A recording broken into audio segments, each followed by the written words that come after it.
Are U.S. soccer fans too toxic? It's a topic of conversation that comes up every now and then, and it's something that's going to continue to be relevant as the popularity for the sport increases and the battle for the cultural identity of what actually is U.S. soccer and what it is to be a U.S. soccer fan continues to unfold. Now, the question that I have about all the toxicity is, how does it actually affect the players? How does it affect what we see on the field? And to answer that question, I brought on a man who knows a little something about being a player on the field.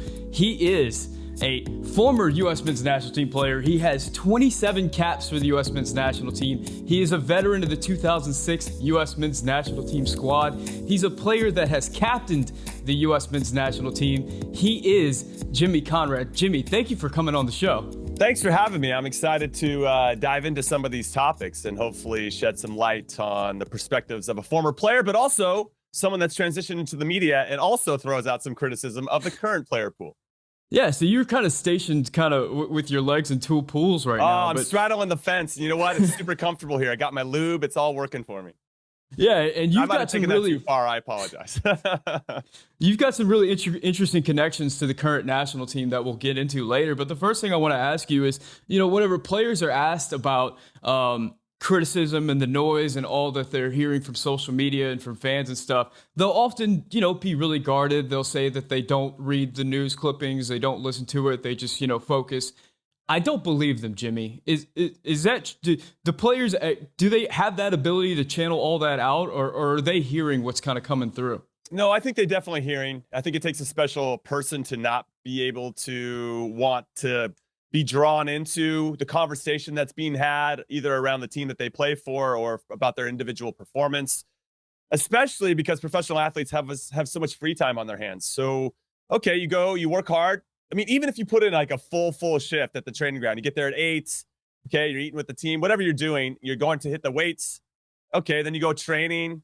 You're still home by 2:00. It's an unbelievable job. But the flip side of that is that you're always under the microscope and you're always under the spotlight and being nitpicked. And now I think with social media, the pile-on is a little bit different from when I was playing. Twitter was around, but it wasn't as, let's say, prominent in terms of where the influence is and how quickly that can change. And you actually, in some ways, when I got criticized in the past and Big Soccer was around, shout out to Big Soccer, you would go on there just to almost find out and who actually of the people that were watching the games, who actually understood the subtlety and nuance of performances. And because you were evaluating not only yourself, but if they were, let's say, picking on a teammate, well, I saw what that teammate did as well. And are they seeing the same things that I was seeing? And that almost would be like, I actually like what that person has to say. You wouldn't give them credit because you want to blow up their ego. And then they think they should be coaching the team or whatever. But there are those instances. And now it's just harder to because there's so many different platforms where people can criticize you. It's like, oh my God, it must be incredibly overwhelming. Yeah, you've mentioned it from the perspective of a player, but I know that as a player, you're not just kind of playing for yourself. There's like this whole community of people that are backing you. And that's one thing that we see a lot that comes up is every now and then, like, a relative of a player will get into the mix and start defending a player on social media. Yep. How does that impact whenever you're getting criticized heavily from just the community? How does that impact your own personal community, your family and your friends? Football might be over, but MLS is coming back, and Champions League and European soccer are in full swing. From all the latest odds, totals, player performance props to where the next fired coach is going to land, BetOnline is the #1 spot for all your sports betting needs. Head over to the website or use your mobile device to sign up today and receive 50% off your welcome bonus on your first deposit. Just use promo code BELIEVE to get started. And it's not just basketball. BetOnline is your source for hockey, boxing, and UFC odds, right to the Olympic coverage, from sports right down to your favorite Vegas casino games. BetOnline is your #1 online wagering destination. BetOnline, the fastest and easiest way to wager on all your favorite sports and play all your favorite games. BetOnline, where the game starts. No, it definitely makes a difference. I remember taking a shot at Julian Green when he got named to the 2014 World Cup, and his dad came at me because my tweet had gotten a ton of traction. And ultimately what it said, as a reminder for everybody, was that, okay, if I'm doing the math here at home, we're going to take a player with 0 World Cup experience over a guy who's got more World Cup goals for us than any other player in the history of the program. Yeah, that makes a lot of sense. And so Julian Green's dad comes in and like, hey, buddy, and I get it. Like, if I was Julian Green's dad, I would be out there ready with my fists up. Like, give my son a chance before you judge him. Okay. He's taken whatever happened between Landon Donovan and Jurgen Klinsmann has nothing really to do with Julian as a person and as a player. He just happened to be the guy that got symbolized in that. And we could actually argue that maybe Brad Davis got taken or Chris Wondolowski got taken over Landon as opposed to Julian Green. I mean, there are other guys that could have been targets, and Wondolowski earned his own target after that tournament, unfortunately. But it was, those types of moments where family and friends are defending you. It's because nobody else is defending those. And so I get that urge to want to do it now that I have kids of my own. If somebody was picking on my kid in a way that I felt was unfair. Now there's a line. I mean, if you're gonna kind of critique them in a certain space, then I can understand where that was coming from based on performance or whatever. But if you start to go cross that line, that's where I would really be like, bring it on, baby. Who wants, and I start to like find any holes in their game and attack their vulnerabilities and weaknesses. But there is a space where I think you can do that. And I thought my tweet was okay. I didn't feel like I needed to defend myself to Julian's dad, but I understand his urgency and desire to want to stand up for his son. You mentioned crossing the line, and a lot of this conversation is in reference to a wonderful article that The Athletic just put out about this kind of culture of scapegoating, and they interviewed a bunch of players and referenced a bunch of players who have drawn the ire of U.S. men's national team fans over the years. And, they start with Jonathan Bornstein. They talk about Chris Wondolowski. They talk about Giassi Zardes, Tim Ream, some of these players. This culture of scapegoating, is that something that you agree with being associated with U.S. men's national team fan, or you think that's overstated? Is that something that's just part of all national teams, or how do you feel about that? No, I think it's part of every team, that if you love and support a team and you have passion for what's happening, you're going to have emotional takes. And that's part and parcel of being a fan of anything. I think my one concern for U.S. men's national team Twitter and any accounts that are blowing up in this space, and it's awesome. I love how much thought is going behind what's happening, and I love that we have that type of pressure on our federation first and foremost, and on our coaching staff and on our player. Like, you have to perform. We expect you to perform. And before, it always felt like, well, it's not our number one sport. We always had that fallback, but now it's coming into a space where we have more than enough players that play. We have more than enough players that are competing at a high level over in Europe. We should be playing better than we are. And now there's a new expectation. And on top of that, you have a new generation of people that care about the team in a meaningful way. So I love it. However, my one fear is that I don't want us to tiptoe into the waters of Arsenal Fan TV, where it kind of started in that same way. Hey, we really love our team, but then they realized, the algorithms work when we're more negative, and we make more money and we get more views when we're negative. So you start to, and it's really, listen, I've been a part of it. It is very intoxicating when you start to get a lot of traction and you get a lot of engagement by being kind of an asshole and just saying snarky stuff all the time. And I just hope we still maintain that balance of because the thing is, if you and I write with the Yank Report, if you write a nice balanced take and it's somewhat positive about, it doesn't get anywhere near the traction that it does if you go hot and take a hot take. So that sucks. And I don't want us to lose that nuance and balance that I think is really important, especially to fans that are just getting into the game, that the U.S. men's national team is a gateway drug into the bigger sport. And if it's just hot take after hot take after hot take, one, that's super exhausting and highly emotional, but also we want to make sure there's some balance and that these players and coaching staff are being seen through a lens that's a little bit more fair at times. Now, listen, I scream I'm not in my head at some of your guys' tweets and, all that stuff. You guys are spot on, but also being someone who's had the experience of playing, it does lend itself to potentially taking down a downward spiral because the guys are so visible, because they are digesting what's being written, because there's that thirst to want to know, does the crowd think I'm any good or whatever? It's not to say we have to blow smoke up their butt, but I still want there to be some balance is ultimately what I'm trying to get at. Yeah. It's an excellent point, and it's very true in my case. I mean, if you look at the my most watched videos, they are the ones where the titles are 100%. Very critical. Yeah. That play so much better than, like, for instance, if the U.S. just smashes, I don't know, Panama or somebody like that, and I do a review video and it's like everything's great, nobody watches that video. But No. when Yeah. the U.S. Ties Canada 1-1 at home and it doesn't look good on the field, everybody watches that video. Everybody wants to hear that criticism. It's an interesting insight and it's an interesting thing about this culture. But you know, I mentioned Jonathan Bornstein earlier as one of those lightning rods for criticism. You actually were on the national team at the same time as Bornstein, so you were in the locker room whenever he was that lightning rod for criticism for the U.S. men's national team fans. What was that? Were you affected by it? Did you notice it? Could you tell that he was affected by it? I could tell a little bit that Johnny B was affected by it, and mainly because there was a undercurrent of Johnny Bornstein is only with the team because he's Bob Bradley's guy. Bob Bradley drafted him at Chivas USA. Bob Bradley had a vested interest in getting him minutes or getting him better. And not to say that Johnny B didn't deserve it, but it just felt like he was getting more opportunities than other guys that maybe had done more at that point in their careers or were doing just as much as Johnny B to get those reps, get those minutes with the team. And then there maybe were performances where he didn't play particularly well, but then he'd still get rolled out.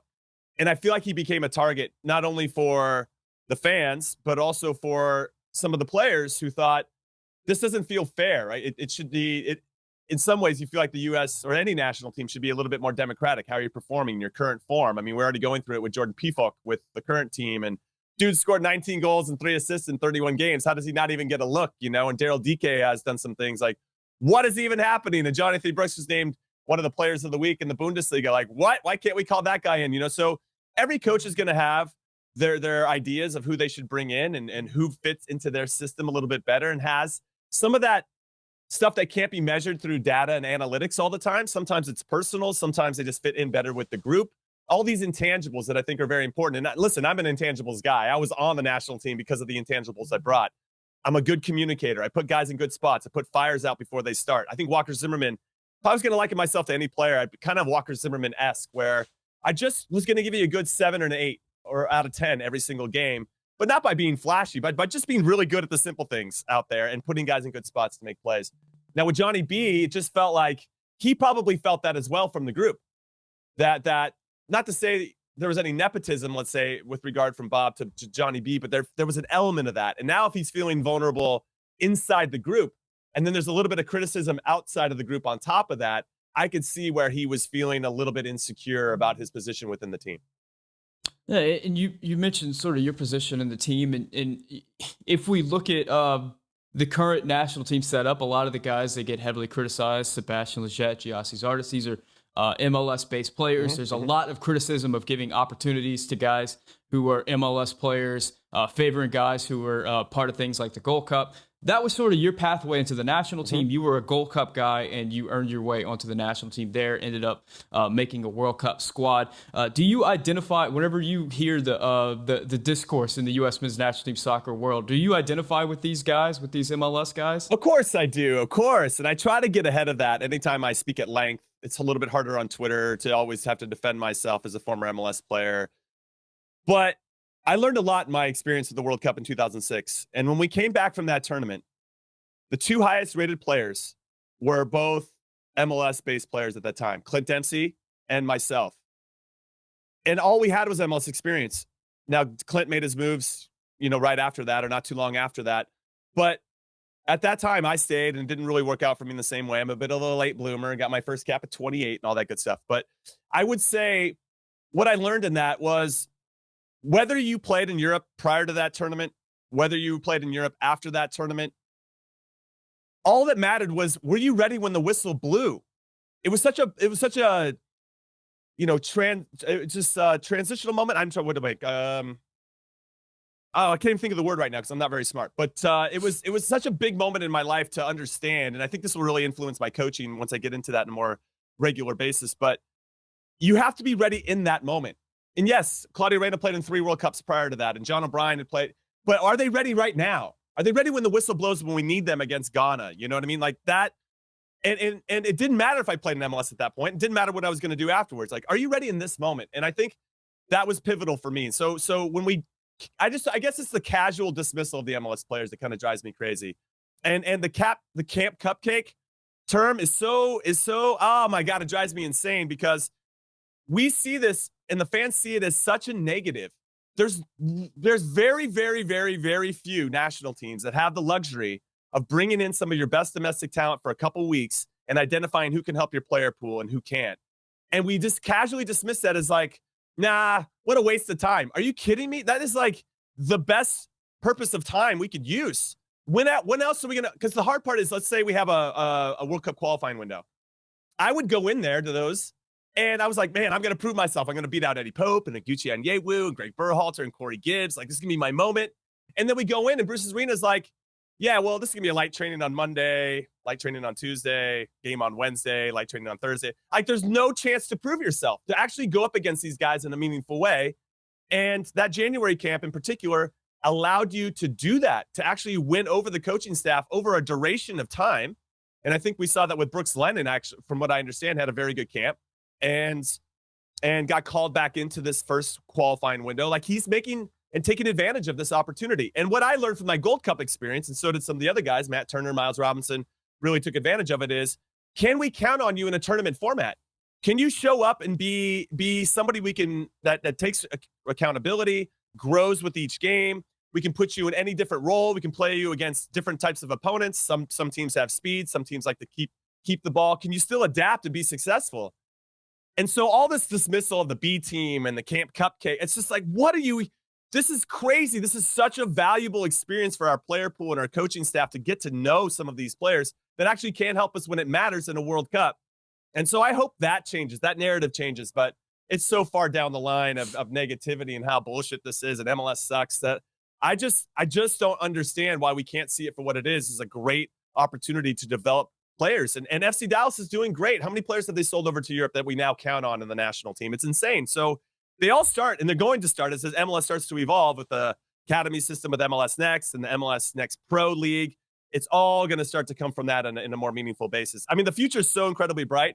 I've got high hopes for 2026. 2022, I just want those core players to get experience. 2026, we got to get to the semis or I'm going to be pissed.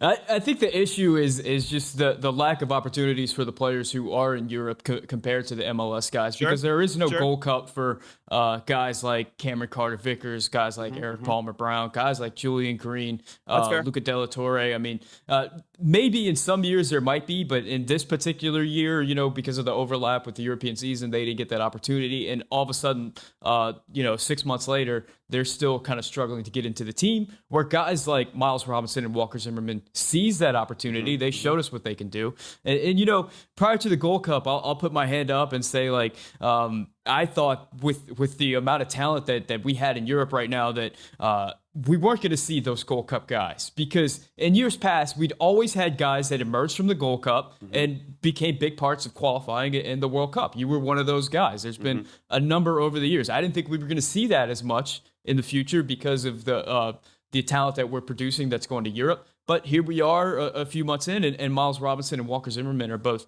huge parts of this team. I'd say Kellen Acosta is a pretty significant part of this team as well. And these are guys that kind of solidified themselves, earned their merit in the Gold Cup. And yeah, it's going to continue to be an important window into this national team.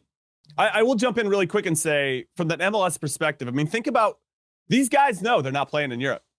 They have a chip on their shoulder in a way that maybe the European guys don't. Now, I think the European guys, when you go over to Europe, they still don't think he can play. They're American. Yeah, you're American. Even though I think we broke through a glass ceiling in some capacity, there's still that you got to prove it every day because they're just waiting for you to fail, right? So you still have to have that urgency and desire.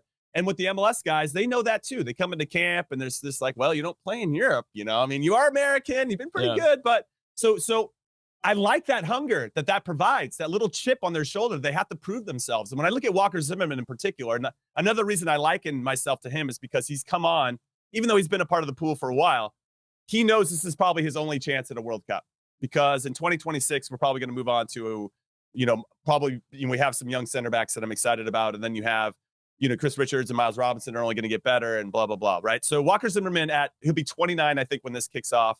The odds of him playing at 33 in 2026, pretty slim, just like it was for me. I was 29 in the 2006 World Cup. And he has that hunger. He's trying to be good every single thing. Even in the Bosnia game, which was kind of trash, you could see his professionalism. You could see that he was a cut above because he was trying to push himself to a higher level. I'm going to be just as good in this game as I am in any other game that I play, because that consistency matters, especially as a center back. So I use him as an example, but that chip on your shoulder to have to prove yourself and to know that this is a gift in some ways and not something to be taken for granted, I think is really, really important. I knew when I was on the national team that I had to make the most of every single opportunity I was in there, because it would have been very easy for Bruce to be like, he had that one game where he wasn't good. Let's just go with somebody else, And I got picked over Greg Berhalter for the 2006 World Cup. And he eventually came back in because Corey Gibbs got hurt. But it was a little, there's a really thin line between success and failure, and those intangibles matter as you try to build a team. And I'm happy that Bruce decided that my personality won out. Let's go.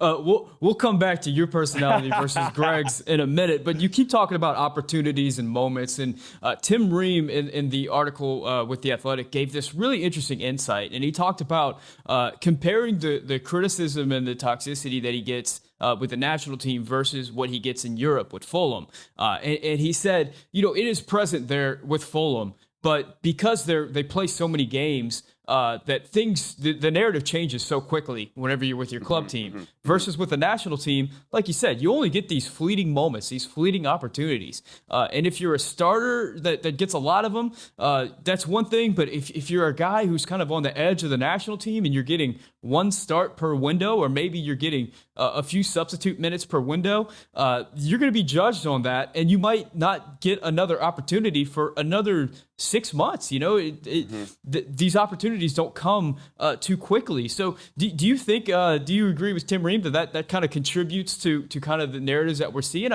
There's a guy like Sebastian Lletget who is still heavily criticized within U.S. men's national team circles, and he hasn't played a U.S. men's national team minute in, it's been since October at this point. Yeah. And I'm curious to see what his future, or where his future lies within Greg's system, because we've seen Greg make some pretty harsh decisions on a couple players, and the emergence of De La Torre. Yeah, of course. And I want to see more Bucio. De La Torre. In some ways, I loved what De La Torre, just a tangent into him really quick. I love what he did against Honduras, but there's a part of me that goes, Honduras is a bit of a train wreck, and I'm glad that they can only play the team that's in front of them. Yeah.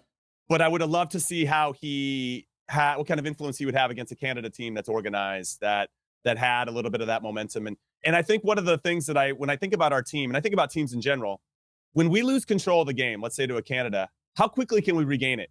And for somebody who's in the middle of midfield, I want to see De La Torre, how can he snatch the game back and get us back in control? It might not lead to opportunities, but it helps slow us down, allows us to take a breath. These little things are so important as someone who's been through the experience. If you don't have a player on the field that can put their foot on the ball and slow everything down and get everybody calm, it becomes very hard to regain that, and it becomes chaotic. And the longer the game goes and gets chaotic, the more frustrated everybody gets on the field. I remember playing against Denmark in Denmark. I came on as a sub. Okay, we were up 1-0. Jeff Kenninheim scored back in 2009. And Lord Bentner was out there. It's a fun tangent story for you. And Christian Eriksen. Their team was stacked. So Simon Kjær. And they ended up scoring 3 goals. It was 3-1. I come on with like 20 minutes left, and Ricardo Clark's playing in front of me in the holding midfield spot.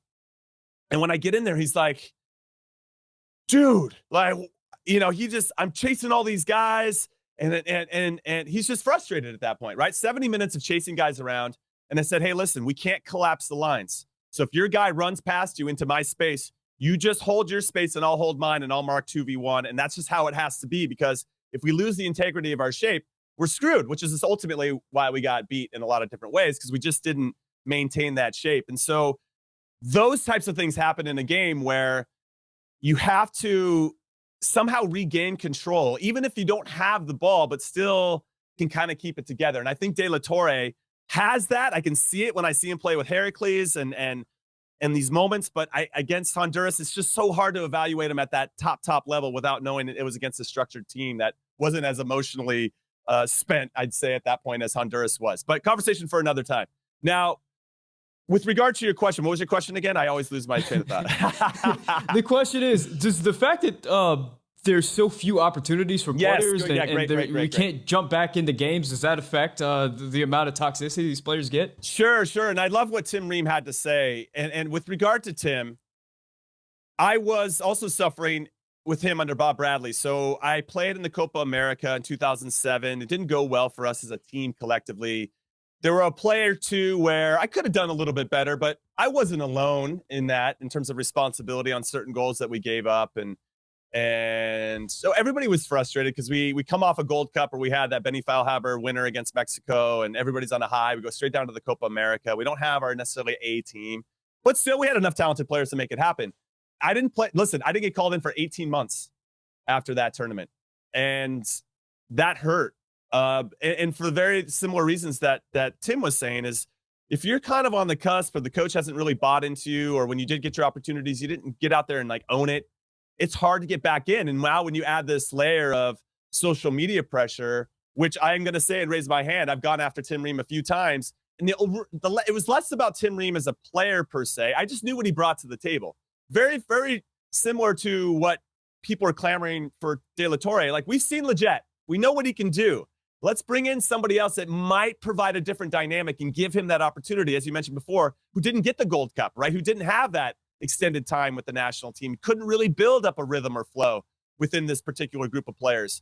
And so it's tough. It's tough for that to happen. And I relate to Tim Ream on that. And the reason I went after him was because of his age. Like, I knew what he brought to the table, and also he's a little bit older. I want to see what a Chris Richards can do. I wanted to see what a Miles Robinson can do. Now, the fun fact about this, when you go out there and run your mouth as a player, and you don't, no disrespect to the people that are behind anonymous accounts, but he came at me on a CBS Sports interview where he called me out for calling him out and basically said, didn't think that was cool. And what sucks is when you're in the TV space, they're like, okay, you got 30 seconds to answer Tim Ream. And you kind of want to explain and give context, and you don't really have to. So I had to kind of eat it. And fair play to him for stepping up and saying something.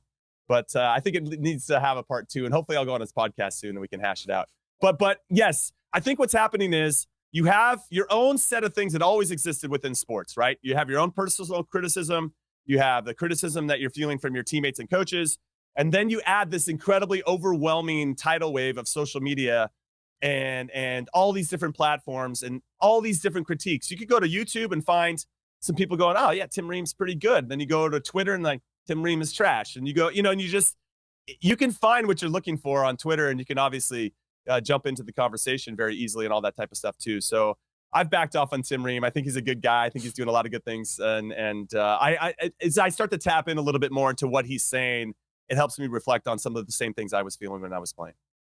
Now, you mentioned that whenever you were competing for that World Cup spot in 2006, you had a teammate who has become very relevant in the U.S. men's national team world recently, Greg Berhalter. Now, I've talked to a few people who have known Greg Berhalter personally, kind of behind the scenes, and I get this impression that he's the amount of criticism and stuff that we're hearing from Greg Berhalter.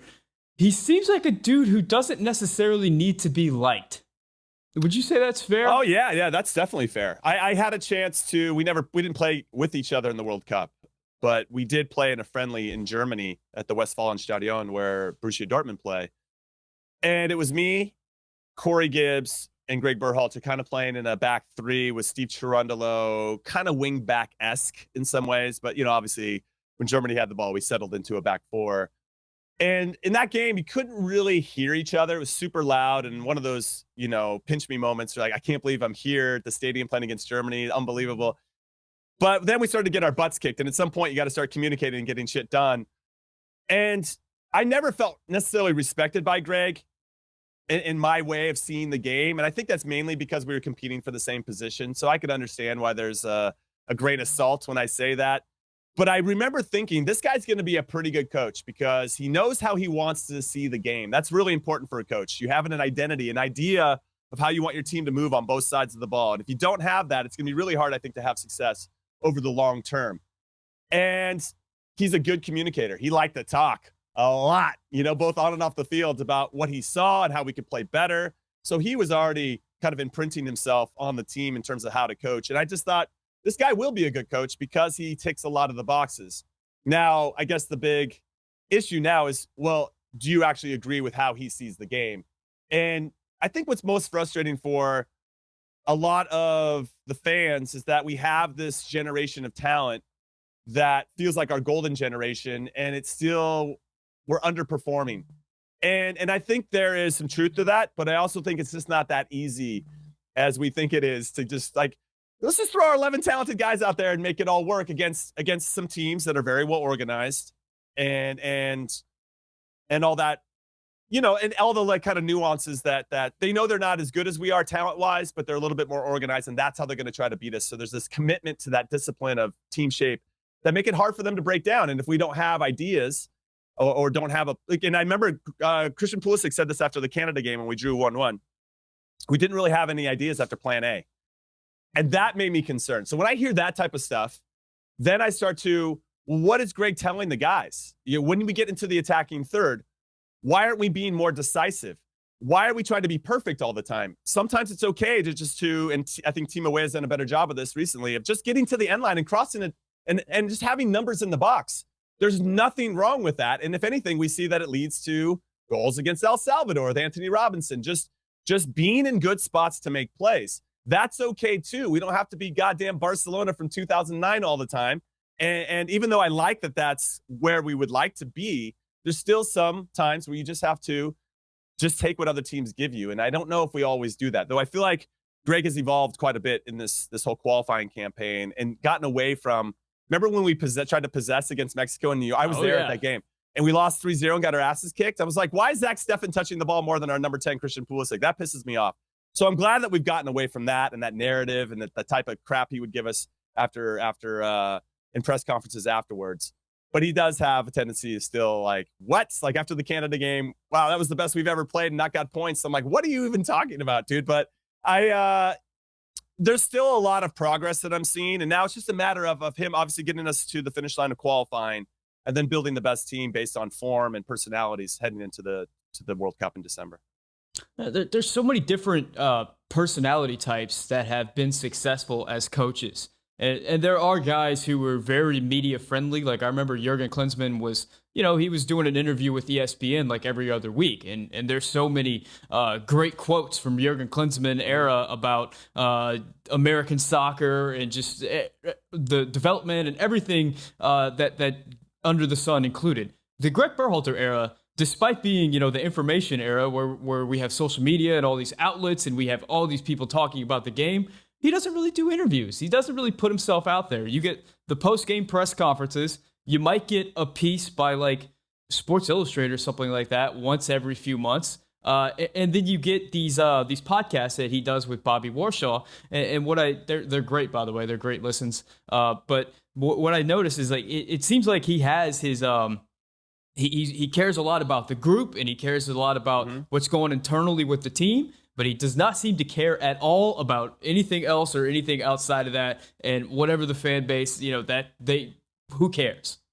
It's tough. I think that when you're a player, and I think if you're going to reach your peak as a player, you got to play to your strengths.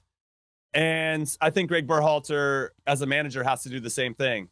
Putting yourself out there to appease a fan base, you know, and in some ways he's trying to show more personality. I think it's clear that they've said, hey, can you show more personality? Now he's wearing, you know, limited edition Jordans, and he's taking selfies with fans. He's trying to be a little bit more cheeky, I think, in some press conferences. And so I think there is some energy around him trying to lighten up a bit publicly.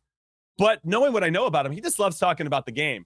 And I think if he knows, and I'm speculating here, but if he knows he's going to go into an interview where it's going to be some gotcha journalism, or if they're going to try to tee him up or set him up to say something he's going to regret, I don't think he even wants to enter into those waters. But if he's going to go on Bobby Warshaw, who is very X's and O's and really just likes to talk the tactics, then I can understand why he feels safe in that capacity. He's come on CBS Sports HQ a few times with us and our team, and that's been enlightening as well. But he knows he's also going to be protected because we're just going to ask him questions about the team that almost refrain more to, you know, how guys are doing. It's pretty safe, all things considered. And not to say that I can't ask a hard question, but but I always kind of get sandwiched in, and I don't try to go too off base because I do think it's important the fans have a voice and that they feel listened to.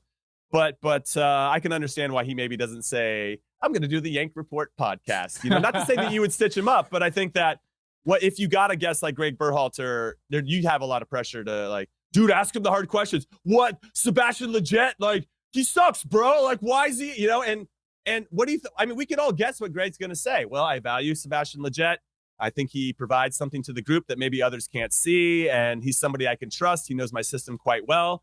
And then he's going to move on. And you're going to be like, okay, he didn't really answer my question the way that we wanted.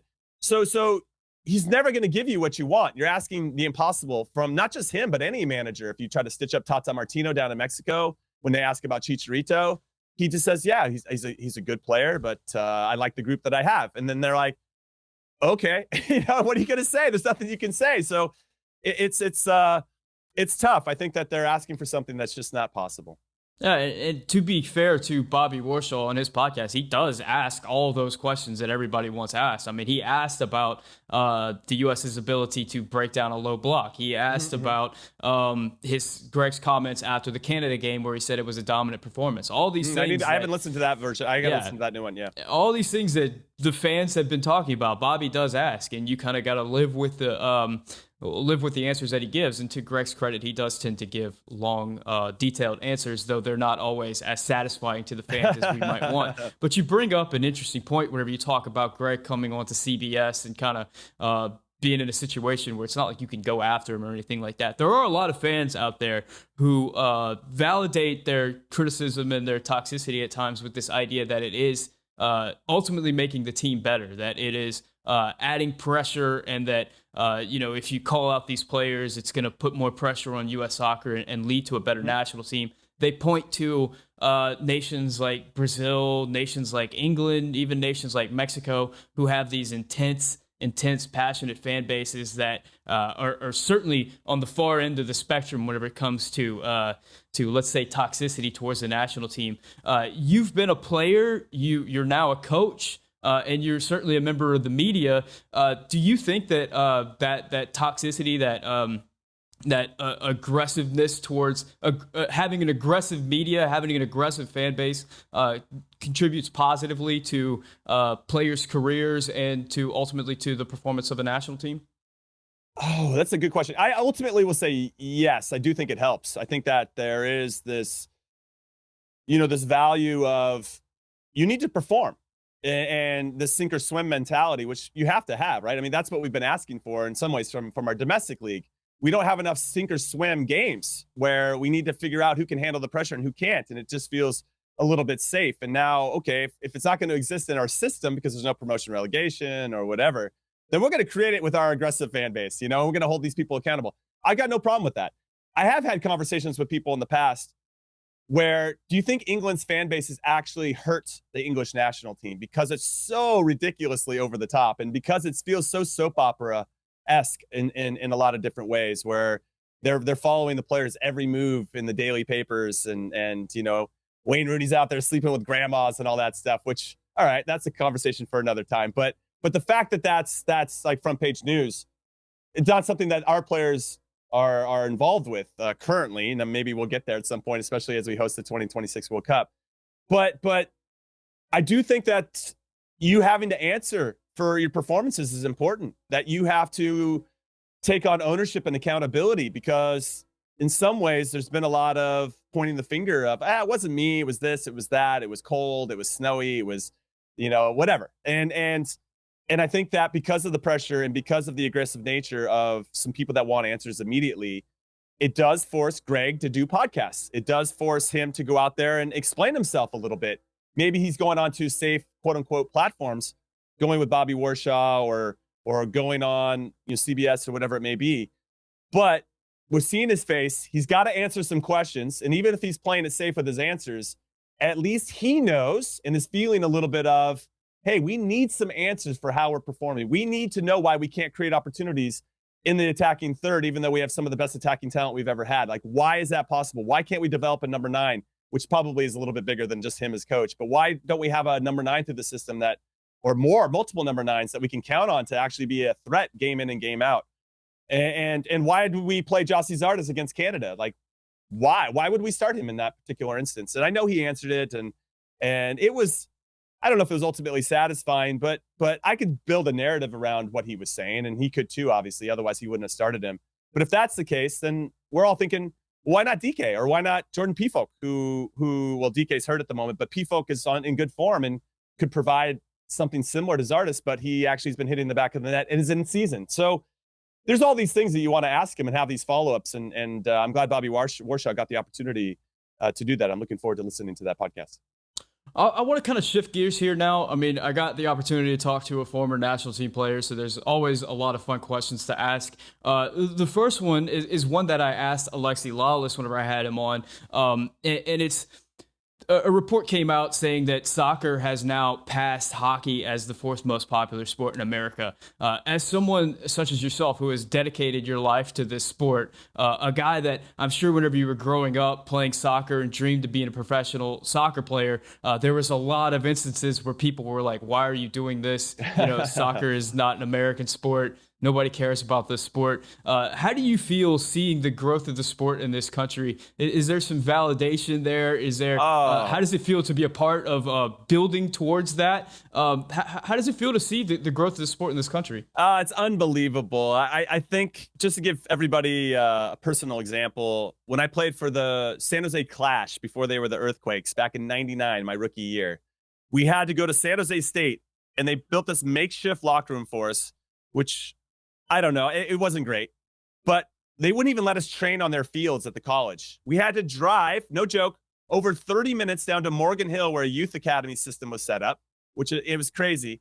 And then you could either go back afterwards and shower at this makeshift locker room, or you could just go home.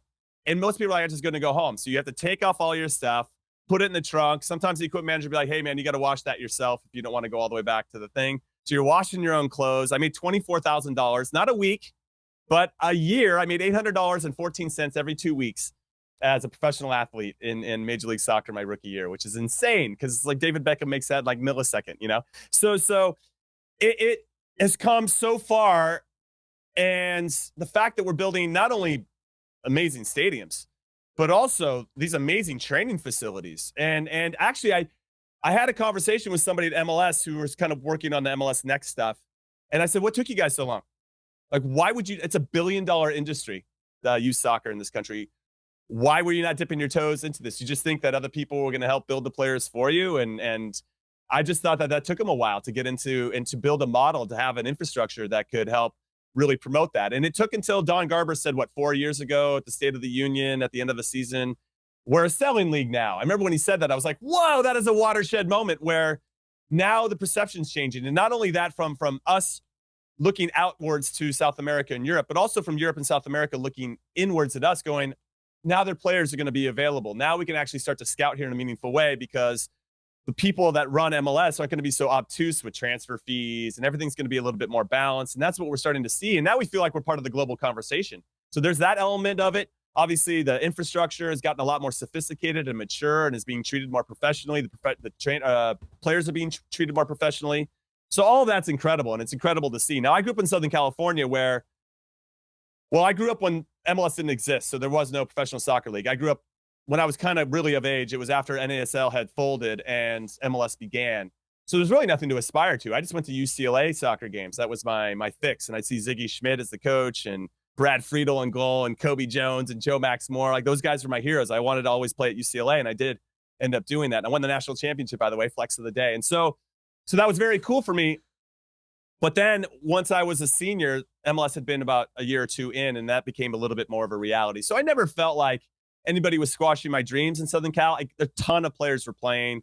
It was a sport that was embraced in a lot of different ways that maybe, let's say in Boise, Idaho, it's not, you know, and I think they probably get more of a pushback there. But in the states that had kind of year round, and there was a time, honestly, where we could play, if we were in the national team, you could have players from California versus the rest of the country, and we would win. And we'd always talk so much trash because we're like, we produce the best players in the state. But if you have the benefit of playing year round, you'll see that a lot of our national team player pool for a long time was California, Texas, and Florida based.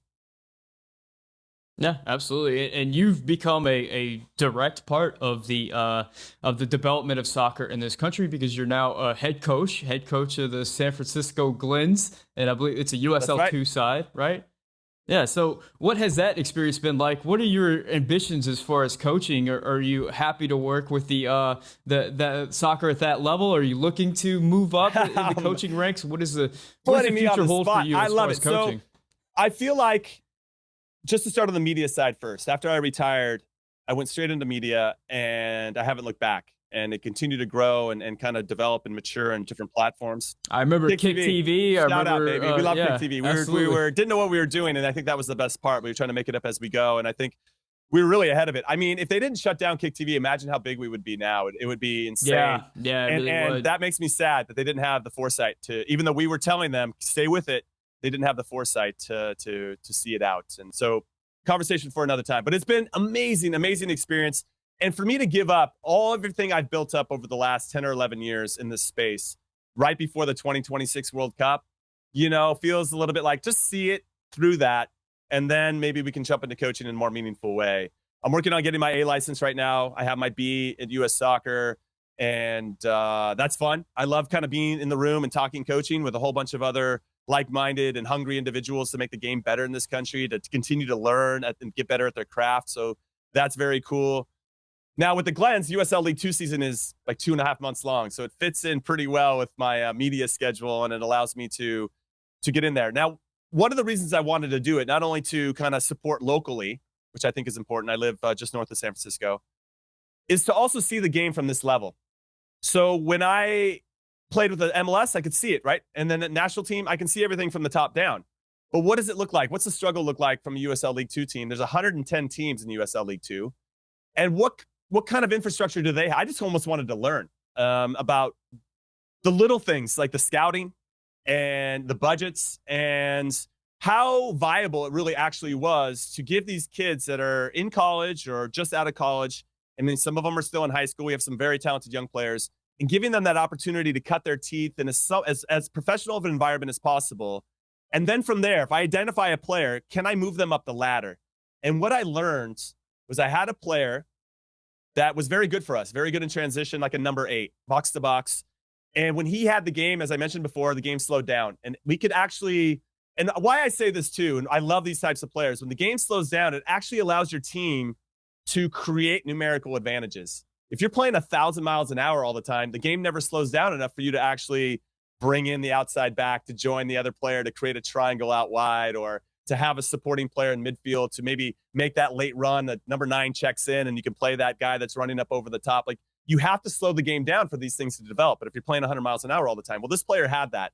So our season ends. He wants to take it up and go to the USL Championship. And I said, all right, well, just tell me some teams you're interested in. So I get the USL email list and all the coach. I'm like, oh God, I know that coach and I know that technical director. I mean, I have a touchstone to a lot. I'm like, oh, cool. I think I can help this player. So I go to this player, and I get him a tryout at Birmingham City with Tommy Sohn, and Jay Heaps is there, and great experience. And I tell him, hey, how fit are you? And he goes, oh, I'm fit. I'm good. I'm like, listen, I'm not throwing this whole like American bullshit. You got to be the fastest, strongest guy out there. I'm not saying that I'm not coming from that angle. My angle is you need to be fit enough because you're going to be chasing the ball a lot when you go up a couple levels here. And you need to have the energy to be able to showcase what you're good at. But if you're chasing the ball all over the place and you're getting, somebody they're asking you to play in a space and you have to do and be disciplined and have good habits in your position, and you're dead tired, you're not going to be able to show off what you're good at. And he goes, no, coach, I'm fine. So 7 to 10 days later, I get a call from Tommy. He goes, yeah, he just, in small sided, he's good, he's okay. But when we go out to 11, he's just not good enough. He's not fit enough. He's not, and when people say not fit enough, I know what he means. It's not because, he's not fast enough. He could be all those things, but he just gets tired too quickly for him to actually perform and help the team. So it's these little things along the way that, and I was so crushed for him. And I actually never heard from that player again. I tried to help him find another team, and I think he was so crushed, and so you're trying to help these players establish their dream. And what I learned through this experience, to actually get back to your question, was that these guys don't know how to be professionals. And one of my job one of my jobs is teaching these guys how to attack each day and try to actually get better and get better at the craft each day.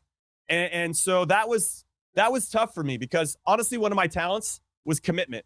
Like, that was one of my biggest talents, was commitment. And when I see that these guys talk about wanting to become pros, but don't show the necessary commitment to make that happen, it was actually really hard for me to relate to them. And I need to get better at that as a coach. So I learned a ton in a very short period of time. I'm excited about this upcoming season. I'm going to kind of get back into more of assistant coach, because I don't have the time with some media stuff that's now kind of ramped up, and be more of a technical director for the club. But we have my assistant, Gabe Saucedo. He's going to take over, and I'll help out when I can. But it's an incredible experience. And also another thing I learned through that is, this is really important. Tommy Sohn, I love Tommy. He had a great conversation with him. And I said, hey, man, how do you guys scout at Birmingham City? Like, there's so many talented players. And he's like, we don't, we have so like a scout, a couple people that we trust in the local area, and then maybe a little bit broader. And he's like, but ultimately what we do is we try to get the guys that fall out of MLS, and we sign them, because they've already kind of done the work for us. They've identified talent that it was good enough to at least be looked at MLS, and we try to get them. And I'm like, you're not looking from the bottom up? He's like, we don't really have the time or the staff to do that. And I found that to be really fascinating, because there are a lot of talented players that aren't getting looks. And with all due respect to Birmingham City, I get why they have the model that they do. And it makes a lot of sense for them to get the kids that trickle out of MLS that don't make it. But that bums me out a little bit. And that was the necessary information that I needed to know from this experience, is how do we start to change that? How do we start to get more credibility for these younger players? Now MLS has kind of jumped in and said, we got it covered. We'll go on MLS Next Pro or whatever. And so that's going to solve some of those problems, I think. But for the USL, and they're going to do their own stuff, their own youth academy, it's anyway, ultimately, the long story short, we're going to get so much better at this game very quickly. I'm super excited about the future. Man, there's so many great insights in that answer. There's so many things I want to talk about. I mean, one thing that you, well, I want to move on. We're kind of coming to the end, so I want to let you go, but it never ends. It never ends. One thing that you mentioned is the commitment. And I always think about that whenever I think about these players that have reached the highest level of the game, guys like Christian Pulisic, Tyler Adams, Weston McKennie, and just the kind of challenges that these players have taken on. I mean, Weston McKennie going from a really poor Schalke side to Juventus. I mean, a team with a bunch of players that had just won the World Cup, a team that had Cristiano Ronaldo, a team that has all these icons of the game. Christian Pulisic did the exact same thing. I mean, just these guys are not weak individuals. These guys are not normal human beings. I mean, they're a different kind of person in order to take on these challenges and rise to the occasion the way they've done. Now, I do want to move on because we've talked about you as a player, we've talked about you as a broadcaster, we've talked about you as a coach. I want to go full circle. I want to talk to you as a fan, as a soccer fan. And Wikipedia says that you are a Newcastle fan. Is that true? Oh, yeah, that's true. That's true. I'm crying tears of oil these days. It's amazing. Yeah, and that's what I want to talk to you about. I mean, the game has gotten to the point where if you want to win the Champions League, and if we looked at who was in the Champions League last year or in the Final Four last year, it looks like you've pretty much got to have like a oil state money in order to compete. I mean, you have Roman Abramovich with the Russian connections. Of course, you have PSG, you have Man City, and Newcastle is the new kid on the block, and they have the most money of them all. But also coming with it is a lot of moral questions. Is a lot of difficult things to kind of unpack. And I wonder, as a soccer fan, as a guy who was a supporter of Newcastle prior to the new ownership coming on, how do you feel about this whole thing? I mean, there's excitement that there's going to be new players and money coming into the club. The team is going to be competing at a higher level than they ever have before.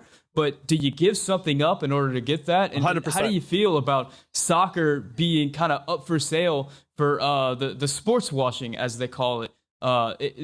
That's sort of become the norm now. No, it has. It's a bit disappointing. I think that FIFA really sold their soul when they gave it to Qatar in 2022. I think there's a lot to look at there. I don't really even want to go to the particular World Cup, which feels bad because not only did I play in one, but I went as a fan in 2014, supporting the U.S., but traveling all over Brazil and creating some really incredible life experiences being at that event.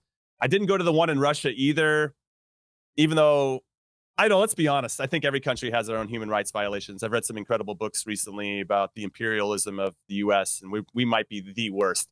We do a very good job of sport washing ourselves over here. And so I guess it just depends on how far you want to go. Now, I don't feel good about it and the human rights violations that the new ownership group has on their hands with Newcastle. And I'm not going to try to defend that by any stretch of the imagination. I wish that money came from somebody else. I'd like to think that, and maybe this is me trying to validate my reasoning, that I can just kind of focus on the sport of Newcastle and what they're providing there, as opposed to the ownership group, which gets really heavy. If you're a billionaire of some sort, I'd like to think you got there somehow on the backs of people that you probably should have taken better care of. And then it just feels weird. Like my shoes probably made by some 9-year-old somewhere, the Apple Watch, our phones, it's how far down the rabbit hole do you want to go? And this is right in your face because they are definitely sport washing. And again, I don't feel good about it. And it's really hard as a fan to know what to do. And so it becomes tough. And so it's just become easier at this point, after having many conversations with others about this particular question, to just like, we got Bruno Guimaraes, everybody. He's going to be awesome for us, and you just kind of turn a blind eye to the kind of shitty stuff that's going on behind the scenes, or even how these people got their money and how they continue to have a lot of power and influence. Yeah, I guess I'm still in conflict, to be honest about it. I'm a glass half full kind of guy. I try to stay positive. And is there an opportunity for them to make lives better through this investment? Yes, there is. They can help not only develop the club, but the surrounding areas and the community and the youth academy. And, but is that enough to make up for all the other things? No, it's not. And I don't know. It's hard. That's a hard question.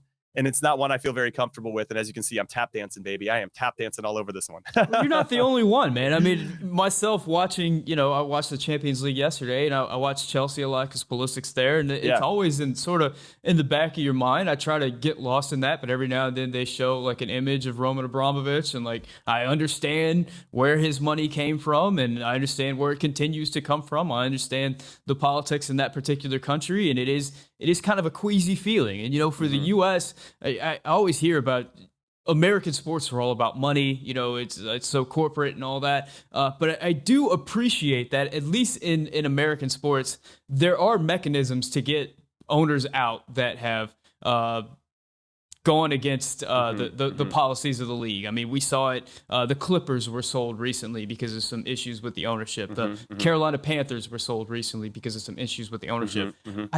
I wonder what happens with Newcastle, with Manchester City, with PSG. If some type of global thing occurs, is there a mechanism to get these owners out? I don't think there is. Who has the jurisdiction there? Is it the FA? Is it UEFA? Is it FIFA? I mean, that's where I think too it gets a little gray as to who actually is in charge. Who's the one that's holding these clubs accountable? Obviously, the FA had to allow this ownership group to even get in, and PIF is the acronym for them.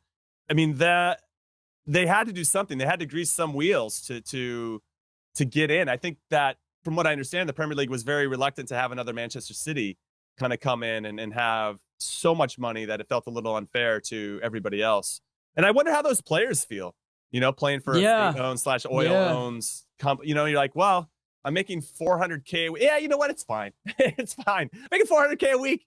I don't know. I mean, at some point you'd want to, and even Pep Guardiola, who's considered, someone who I think sees the game in a really fascinating way, and obviously one of the best managers in the world. And he seems like a guy who sees the game as being inclusive and not exclusive, yet he spends probably more money on players than anybody else. And he's being backed by a oil conglomerate that has human rights violations on their hands. And it just like, it almost, by them being involved, it almost allows you to accept it. I guess it gets back into the sport washing, or under the umbrella of sport washing. So it's, I don't know, it's a sad state of affairs. And I wish there was a mechanism, to your point, that allowed these things, or these owners, to be held accountable in a way. And they tried with the financial fair play, but we all know that was a joke. Yeah. So I don't don't know.